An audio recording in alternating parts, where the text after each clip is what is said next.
everyone, and welcome to the Collider Video Supergirl Recap Show. I am Kaori Takee, and I'm so excited to be back here talking about Supergirl. Of course, as you guys probably know, we due to the unfortunate circumstances in Paris and everything that's happening around the world, Supergirl kind of switched over episodes. So we are now talking the new episode 4 called Livewire. Joining me, I've got some fantastic ladies. On my right. Hey guys, I'm Clarke Wolfe. It's nice to see you. And on my immediate left. Hey guys, I'm Carli Garsow. Great to be here. And on her immediate left. Hi everyone, I'm Britta Garsow. Glad to be back. Yes. And so what we're going to do is we're going to talk about some of our positives of the show and some things that didn't really work well for us in this particular episode. And then we are going to get to your Twitter questions. And you guys can always send over your questions, your comments at hashtag #ColliderSupergirl. Who knows? Maybe your questions will be addressed right here on our show. Okay, guys. So that being said, overall thoughts of this episode. I really liked it. I love holiday-themed episodes, although it didn't really give off a Thanksgiving vibe in my mind. I think it could have definitely been more Thanksgiving-y, if that's a word. But can I say my favorite part? Of course. Okay, so I really liked how we saw Livewire actually come to life, because all the other villains, we haven't. We just seen them villains. Like, we haven't seen how they came about, and you kind of hear here and there. But I really enjoyed that we actually got to see the creation of the villain instead of just her being there. Well, since we're talking about positives, what other positives worked for you? Okay. I think we all really liked Kat this episode. She was the only thing I liked this episode. She is such a badass boss. I just love her.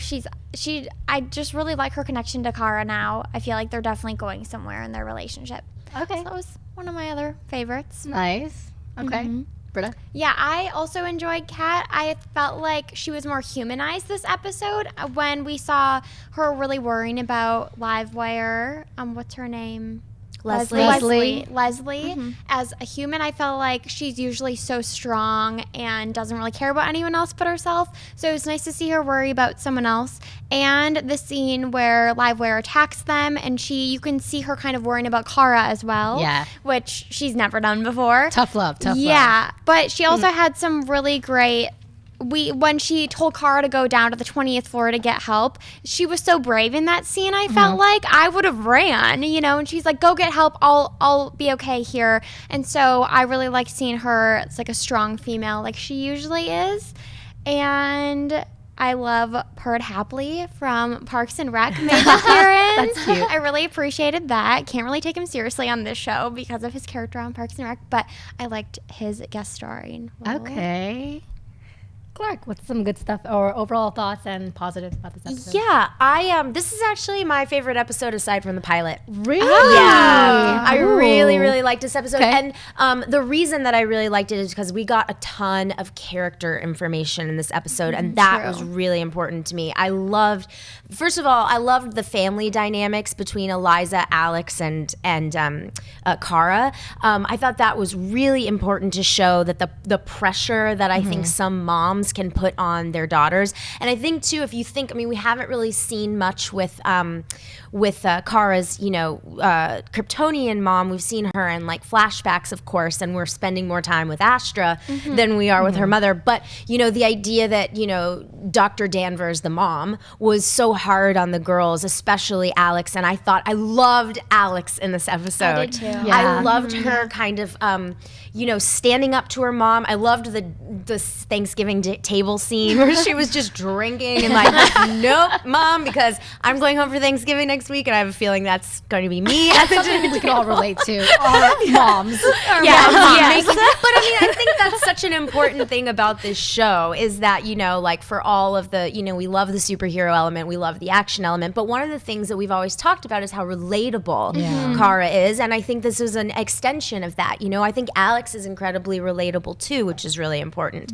I also thought it was really interesting how we got, in addition to the stuff with Kat, which I thought was great. I loved seeing more of her and different sides of her that still felt authentic. Yes. It didn't feel like they were just like, okay, we have to make Kat nice now. So here's some nice lines, But we got a little information about Wynn. Yeah. So, Yes. you know, as we've seen in the comment boards and as we've seen, you know, on social media, obviously Wynn's dad is, or we think is Toy Man, who's a, you know, a villain from the books. And we learned that not only, you know, earlier in the episode when he's like, oh, I don't really have I don't celebrate with my family. And I was like, we know why. So he's estranged. Because I think that's important going forward. We have all talked about like, okay, is Wynn going to be, you know, is he going to turn? Is he going to like follow in his father's footsteps? Or is he mostly a good guy? And I think it was interesting to know that at this point, as far as we know, he's estranged from his father, who is in prison, if he is who we all think he is. It kind of sounds like he's estranged from his whole family. Yeah, exactly. Yeah. Exactly. So All by himself. yeah, I thought it was, I loved it for all those reasons. And yeah, so those are my likes. I mean, for me, this was the weakest episode. I agree. Yeah, I just It's in the middle for me. So I'm having a hard time saying a lot of positives, but my biggest one, I think, Kat stole the show for me. Yeah, I think definitely. that she played a really important role. You got to see a different side of her. She was vulnerable. She cared about Kara. By the way, for someone who's so smart, she can't get her name right. Drives me crazy. I think she does it on She's purpose. doing it on purpose. She's not getting it wrong on accident.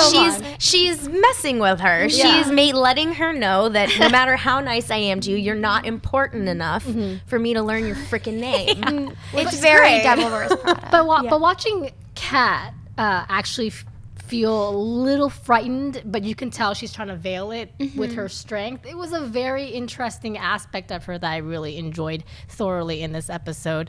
And then also the development of seeing Dean Cain, aka the foster dad, and that he might, I mean, yeah, he's dead, but something might come off of that, and I like that aspect. But overall, I think this was the weakest episode just for me. So I'm going to move on to the negatives. The negative for me was actually, one of your positives was I wasn't feeling the mom.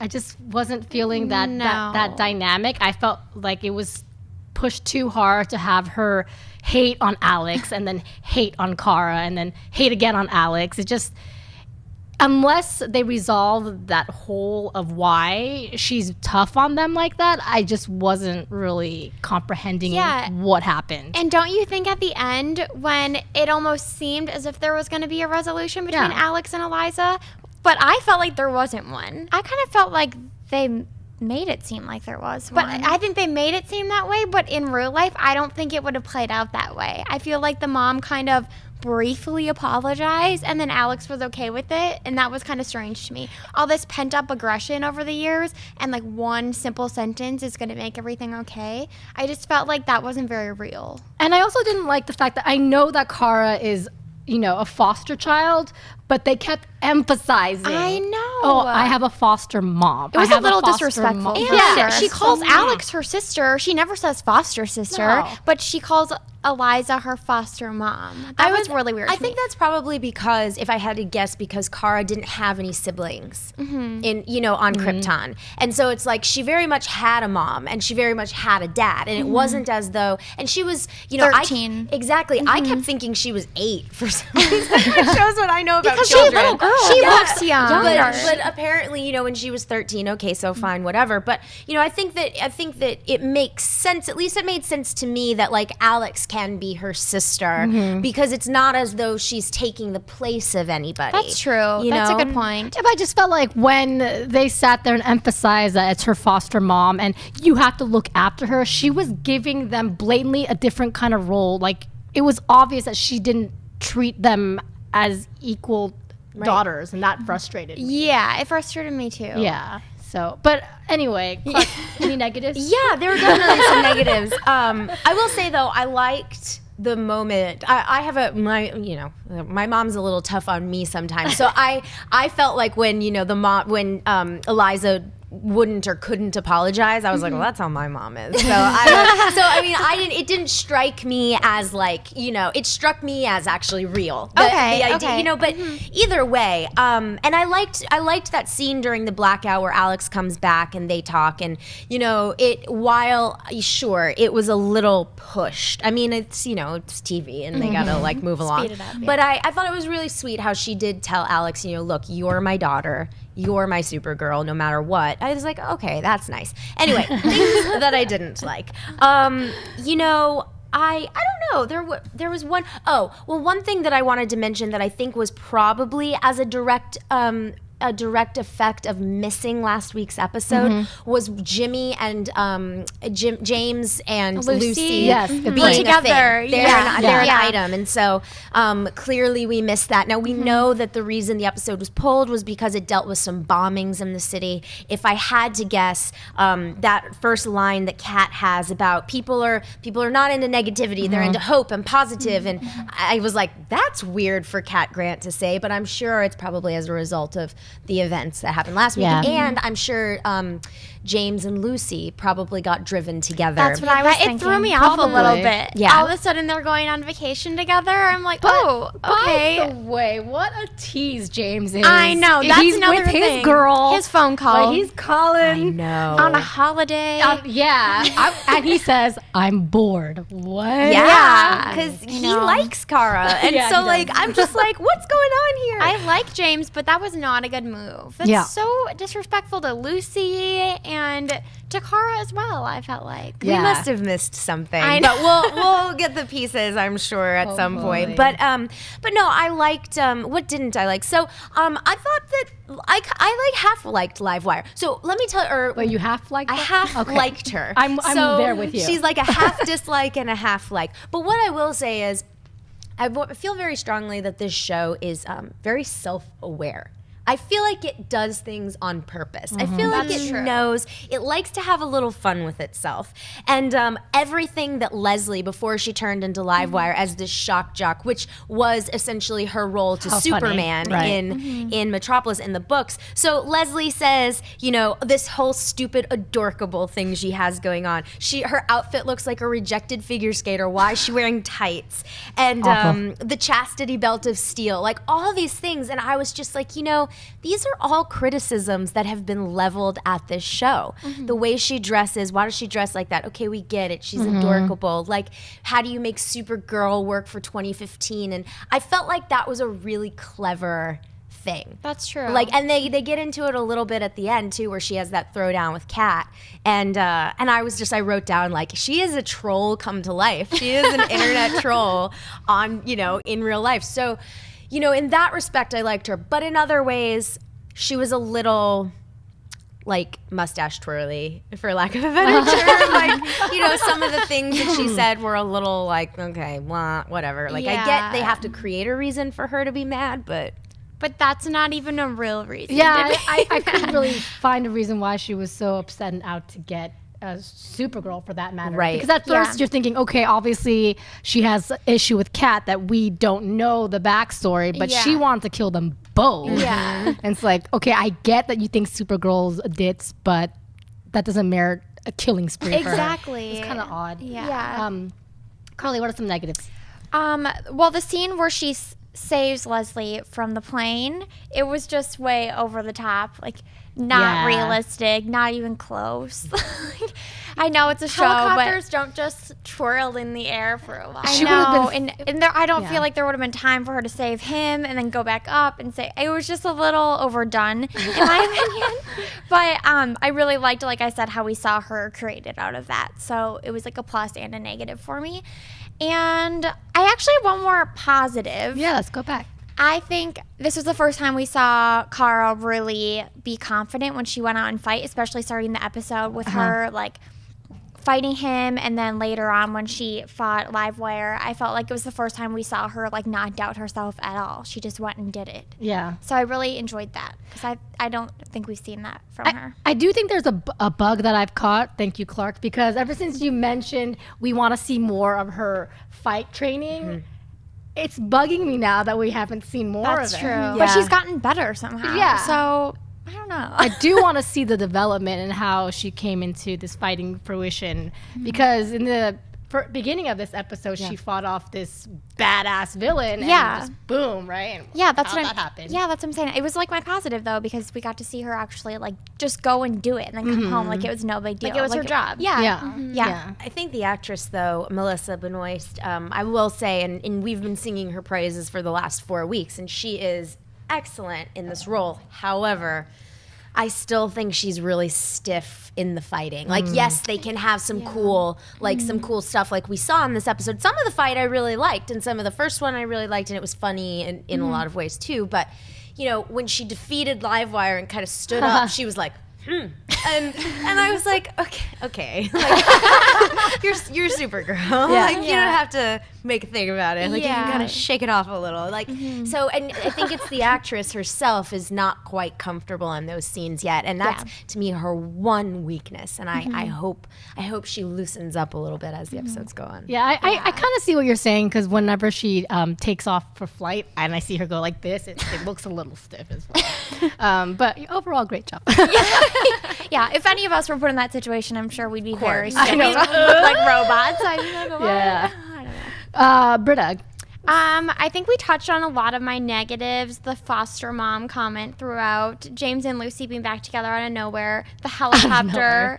The mom overall, I just didn't get a very momish vibe from her. I know that's kind of weird to say because she's an actress playing a mom. Who knows if she's even a mom in real life? But I just felt like she was so negative from the get-go about Alex and Kara, and it's just like you only get 1 or 2 daughters, you know, like you should be grateful for them, especially on Thanksgiving. Yeah. There's no reason to be so negative when she obviously doesn't see them very often. It's a holiday, and I just felt like that was a little bit overplayed, like how she was so disappointed in both of them. It just felt like really what you said. organic for me. That Yeah, relationship. exactly. It didn't feel like a real family. And I feel like Alex and Kara have such a good relationship, so believable as sisters, that the mom kind of just didn't fit with their dynamic. Yeah. So I didn't really like her at all. But do you guys think we'll be seeing her again? Yes. Yeah. Yeah, I think so too. And how Alex obviously kept her job a secret from her mom for so long, but then the mom had this secret too. That's a good point. I was just like, this is not fair. It felt really unfair because Alex was keeping that secret, and when she finally revealed this to her mom was upset that she was doing the very thing that her mom was telling her to do, is look after Kara. So it felt like, man, Alex can't win. Well, how do you sad. like Hank Henshaw though going to Dr. Danvers' That was dad a trip. version, and because they're both doctors, and then wasn't he the one or close to the one who recruited Alex too? Yeah. So There's is something suspect. happening. Very this fishy. is definitely suspect. Which I guess makes sense towards the end of the episode when we realized that all that happened, why the mom was so upset that Alex decided to join the DEO. Sure. Yeah, course. definitely Yeah. makes sense. I like the underlying mystery. I like having like a constant thing you're wondering the whole season. Yeah. I'm It assuming the whole season. It keeps you wanting to watch every week. Well, now we're wondering what happened to Dean Cain. Yeah. I kind of call him Dean Cain instead of it's okay, Mr. go Dan. for it. It's a great name. Great name. But is there anything else you guys want to touch up on this episode? No, overall, I really liked it. Yeah. Me too. We're split, but that's good. Yeah. It's good to have a 50-50 panel. Yeah, that's what so we can bounce off each other's ideas. Yeah. All right, guys. So we are going to move over to your Twitter questions, but also just a reminder, you can always go to right there, #ColliderSupergirl to send over more tweets with comments and questions because we love to hear them out. All right, guys. So let's go to the first Twitter question by Dallas Ludlum. Do you guys think Hank is the Martian Manhunter or is he a Kryptonian criminal? Love the show. I don't think he's a Kryptonian criminal. No. That's my guess. Yeah, I think based on what I'm reading, he probably might be the Martian Well, and Manhunter. also, hasn't he been sort of dealing with kryptonite? Like during the Oh, that's true. He's like around during it, earlier in yeah. the season, the kryptonite. Wasn't there a kryptonite dagger and Yeah, but he like hasn't the been, like, kryptonite touching room? it, right? Or- He's definitely in the facility. Yeah, he is. So I have a feeling that if he were Kryptonian, perhaps he would not be so close to kryptonite technology. That's true. I mean, That's a I'm good just point. That is a stating good the point. obvious. He obviously is a lot deeper than we know. Yeah. I mean, more than Alex knows. So. And I kind of like that they're playing his story out very slowly. Like, we just get bits and pieces here and there. yeah. Very slowly, like really slowly. I could use another something other than Right. red eyes. I mean, Yeah. we're just figuring out what essentially was originally episode 5, that he has knowledge of what happened to Dean Cain. You know, so obviously something's up with him. Or he's totally responsible for what happened to him. Right. Yeah. Yeah, Yeah. which Do you guys have any predictions, by the way? We're kind of jumping, but do you have any predictions on what could have happened to Mr. Danvers, even though apparently he died? Yeah, I don't think he's dead. That's for sure. I don't think he's dead either. No. No. I don't know. But we what- don't know. Yeah. I have no clue. I don't know. And I think look, I think this is a good point to address because we see it a lot in the comment boards and in some of the feedback online. Like, there's a certain amount of knowledge about this universe in terms of the comics that I feel like we have, and I feel like we can look up on Wikipedia or whatever because that's the villain of the week. But there's something to be said for enjoying the show as it unfolds, and as we've seen and read in a lot of Greg Berlanti's shows, like, yes, there are recognizable characters, but no, they don't always go the scripted comic book route that we've seen before. And so I personally am enjoying, applying the general, Kryptonian and Superman knowledge that I have to this series, but also just letting it unfold naturally. Yeah, like just- a normal show that you would watch on television. I like that. You're not trying to guess what's happening every single week. It's kind of nice to be surprised. I agree. And I appreciate you saying that because it is a TV show. It's not a comic book, and obviously Exactly. the flow and the pacing is completely different. So you can't expect everything to be the same to a T. Exactly. So that being said, you guys want to move on to our next Twitter question? do it. All right, Johnny Navarro. Will they ever show Supergirl running super fast on the show? We've only seen her fly fast.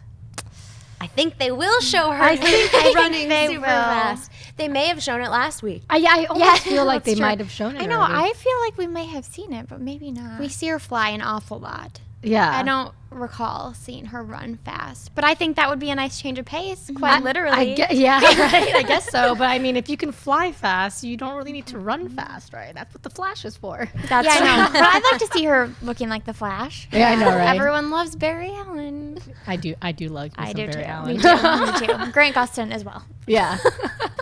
Okay, guys, let's move on to our last question of the night. James Thompson, what if Supergirl's father was resurrected or recreated as another character like the Red Tornado or another character? Question mark. It's entirely possible. I don't think he's going to be Red Tornado, though, just because we've seen a handful of photos that have come out of the Red Tornado, and it's not Dean Cain.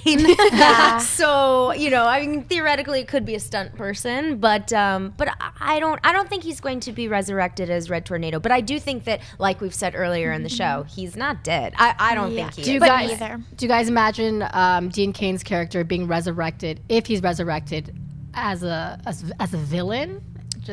I don't really see that just because from what I gather, I feel like the girls have had a closer relationship with their dad. And I feel like for him to just turn would just be very surprising. I mean, we still don't really know what their relationship was like, but just from how their mom is, I just feel like they were very close with their dad. And so maybe even if he is a villain, I don't see him going after them. The only reason I don't think so is because we already see her Aunt Astra fighting against her. Why are we having another family member fighting against them? That would be strange to me. I think that's a good point. Yeah, that's a good point. I don't think he's going to be a villain. But I do think that he's a very, very important character to the DEO because they wanted to take Kara, but then he says, "Take me instead." They're like, well. And also when he says take me instead, he says you can have all my research times on Superman. So clearly he has a relationship or has been observing Superman to some extent. So there's definitely something there too. For sure, and it trips me out, by the way, that he's talking about Superman when he When was. he I is know. Superman. like, oh my god, yeah, it must be so fun for him. it must be. Well, and Helen Slater talking about Supergirl, and she was Supergirl. Yeah, that's pretty awesome. All right, guys, do you guys have anything else to say? Any comments? Generalities. We covered a lot of this episode, I felt. Yeah. like. We did. Yeah, I think we've had a couple of seeds planted too with Wynn, because I don't know if y'all noticed, but twice in this episode, she blew him off for James. I know. It was, he stands up at the table Yeah. to like make what he's thankful for, and she's like, "Oh, sorry, James is calling. I have to go." I mean, we would do that, to be fair. It just made me a little bit sad for Wynn. But he did kiss her on the cheek. he know, did. He it got was that in sweet. there. and, it was. and then she blew him off again. I know. Yeah. And she almost looked scared. Looney kissed her. I think she was just shocked, even Yeah. though she shouldn't be. I mean, but then he was very close to her lips. It was a little odd. If one of my guy friends wanted to thank me and kiss me on the cheek. Just a hug is But fine. if ever he had a reason to turn against Supergirl, I mean, she That's sure true. is blowing him off. Love can do some crazy things. Indeed. Oh, can't they? We'll see. We all know it. But I thought that was interesting, and the stuff with Kat, like at the she's the end, best. where she told Kara, like, look, you opened up and told me that you lost your parents, and I should know more about you. And I thought that was I really thought that was the saving grace of this Yeah. episode was their bonding throughout the Yeah. episode, especially when Kara kind of Kat melted and listened to Kara. And Do you think that that's foreshadowing her finding out who she is? I don't know. I feel like that could be. I don't think be. that I think she's gonna figure it out eventually. I do. I don't think it's going to be a series long. Kat doesn't know. Really? Well, I think it won't be anytime this season if it makes it to second season. Or we might get into like Men in Black territory where, just go with me on this, where something happens and Kat loses her memory or, something like that. So she does find out, but they're able to pull off something Okay. where she doesn't remember. Who knows? I think there's something about the dynamic of Kat not knowing that Supergirl is Kara that makes it work. And I think they need to keep Definitely. that, But prolong that for a little bit. I feel like it's going to be beneficial for them to keep teaming up. Like they teamed up on this episode. So it could be beneficial for her to know yeah. who Supergirl really is. But as much as it's frustrating, it's also kind of nice to have her not know that the one person that she considers her pride is also the person that she doesn't always respect, So it's kind of a nice little extremities. True. So True. All right, guys. Well, thank you again for tuning in to our after show right here at Collider Video. Don't forget, hashtag Collider Supergirl is where you want to send your tweets. Maybe we'll get your questions on next week. And in the meantime, you can follow all of us. Britta, where at? You guys can follow me on Instagram and Twitter at Britta_Garsow. And You guys can follow me on Instagram and Twitter at Carli_Garsow. Clarke. I am on Instagram, Twitter, and Periscope at Clarke Wolfe, Clarke with an E, Wolf with an E, and youtube.com/official Clarke Wolfe. Nice. And you can follow me right down there at Kaori. I just joined Snapchat and it is so much fun. So please add me have there. it. It's actually really fun. I never thought it'd be fun. It's crazy fun. Anyway, so join me anywhere at Kaori. And you can follow the whole entire Collider team at Collider Video. Thank you again so much for joining us. And we'll catch you next week for some more Supergirl.